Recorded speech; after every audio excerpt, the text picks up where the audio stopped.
Alright, so bago matapos itong taon na 'to, we're gonna unbox yung aking mga, online haul. Hindi naman sobrang dami, actually ang dami. Ang dami kong na-order ngayong holiday season. Most ng mga in-order ko ay mga personal, tas mga gamit sa school.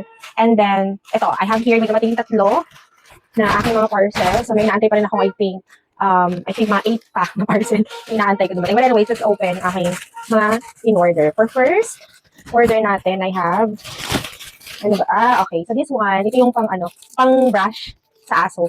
Yan. So this one, I got it from TikTok. Oo, pang TikTok ito, pang brush. And then I also have, ano ba to? Ay! Ito, bra. Teka, makitasin na. So bumili ako ng dress. Yan o.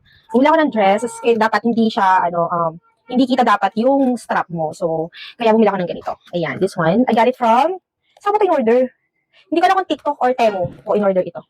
And then last of our parcel is this.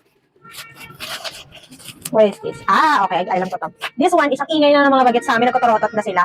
At mga motor on the background. But anyway, ingay! Anyway. Ingay. Yung mga motor-motor.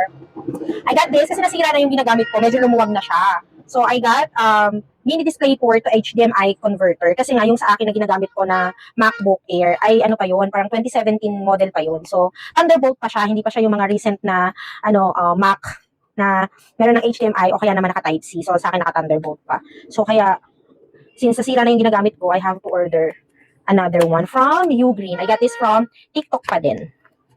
So, tingnan ko nga kung tama. This one is, ano ba to? Parang, wala lang naman ito. Nasa 300, kulang 400. Yun. So, tama siya. Naka-Thunderbolt. And then, for HDMI. So, these are the 3 orders that I have. Parcel na dumating sa akin.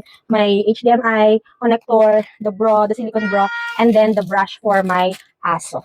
So, next time, mag-unbox tayo ulit ng mga parating-parating parcel. Happy New Year!